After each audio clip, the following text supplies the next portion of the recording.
Welcome to the Tides of Time podcast, where each month we'll embark on a journey through time. Join me as we dive deep into the pivotal moments and influential figures that have shaped the history of our Navy. I'm MC2 Carson, and today we will be exploring the landmark Battle of Hampton Roads during the American Civil War. This battle changed the course of naval history, as it was the first clash between ironclad ships. This retelling of the Battle of Hampton Roads is based on historical events and accounts, but it has been dramatized for storytelling purposes. While efforts have been made to maintain accuracy, certain liberties may have been taken with timelines to enhance narrative flow. This retelling may contain sounds and words that depict violence, warfare, and loss, which may be distressing for some listeners. Listener discretion is advised.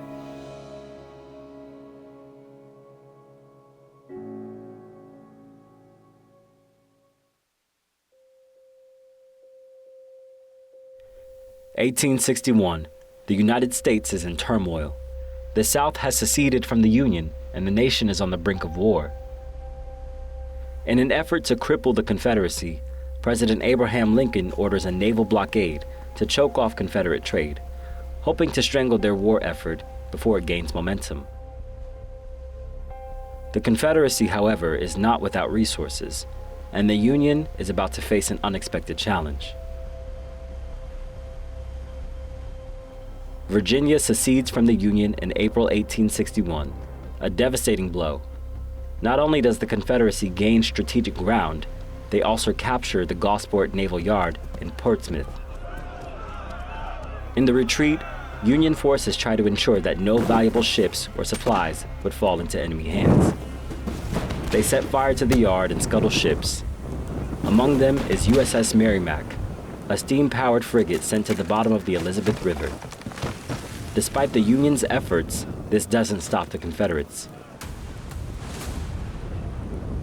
They have other plans.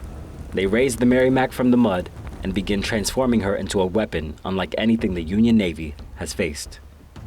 Encasing the hull in thick iron plating, the once wooden frigate turns into an ironclad ship.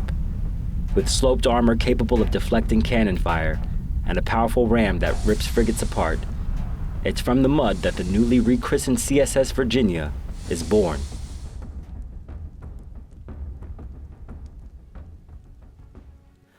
Back in Washington, news of this Confederate war machine sends shockwaves through the Navy Department. If the Virginia is truly as formidable as reports suggest, the blockade and the Union's Navy superiority could be in jeopardy. There's no time to waste.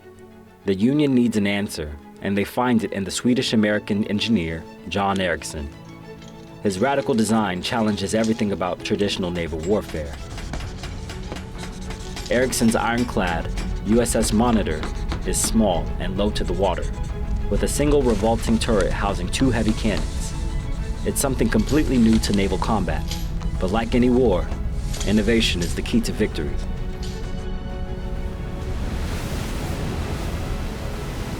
On March 6, 1862, the Monitor departs Brooklyn. Her mission? To stop the Virginia before it destroys the entire Union blockade.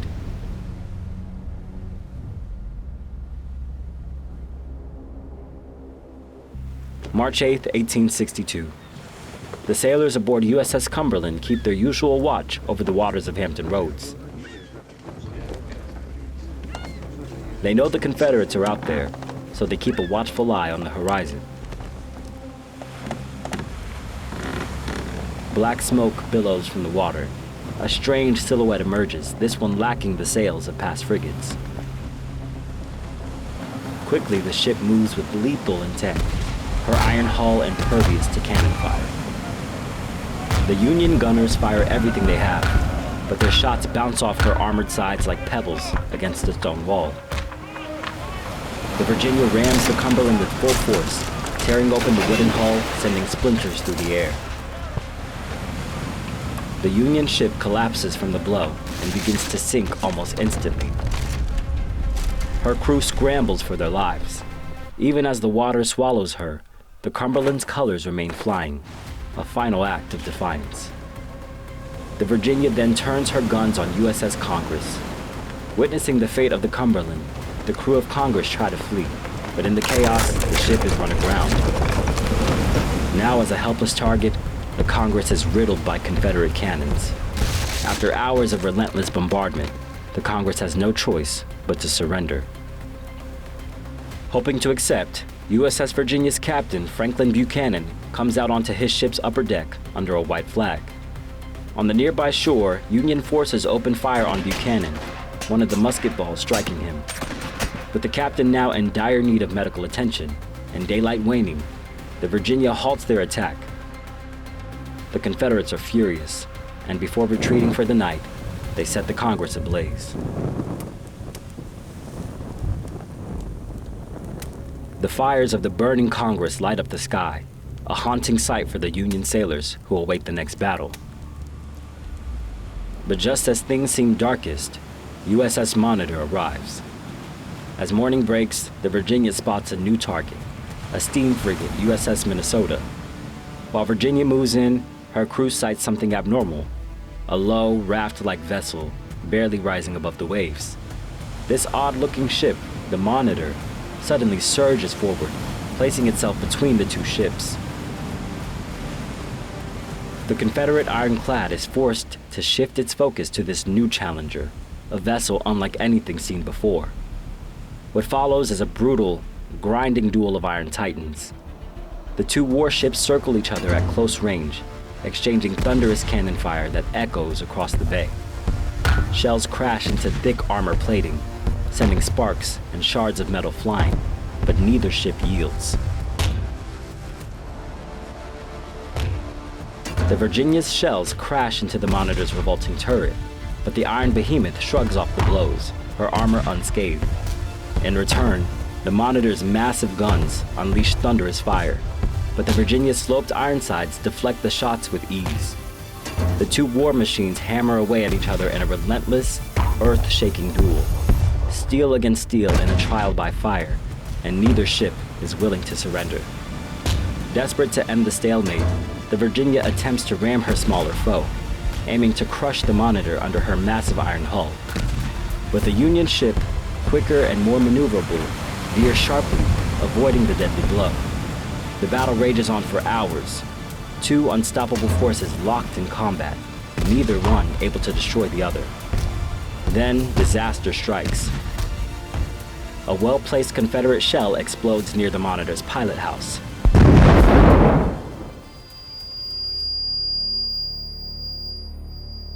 Momentarily blinding her commander, Lieutenant John Worden.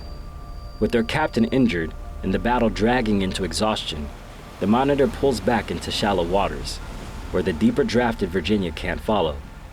Low on ammunition and fighting against the tide, the Confederates also withdraw.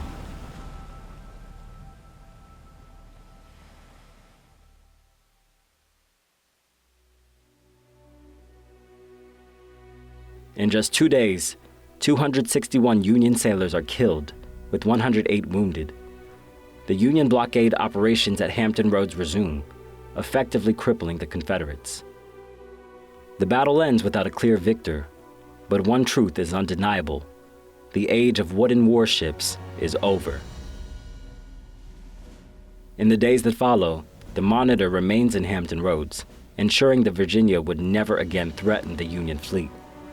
Though the Confederate ironclad ventures out occasionally, it never engages the Monitor again. From that point on, naval warfare changes forever. The world shortly takes notice of the battle. Nations across the globe see what happened at Hampton Roads and shift their focus to ironclad warships. Back home, the Union Navy wastes no time, commissioning more of Ericsson's Monitors. By the end of the war, over 20 ironclad ships are built. But the cost of this naval warfare transformation is steep.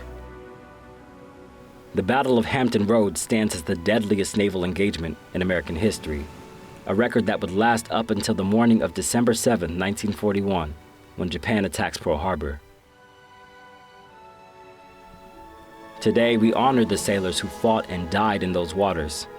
They faced a new kind of war, standing firm in the face of an unknown enemy. They fought not just to preserve the Union, but to shape the future of naval warfare itself.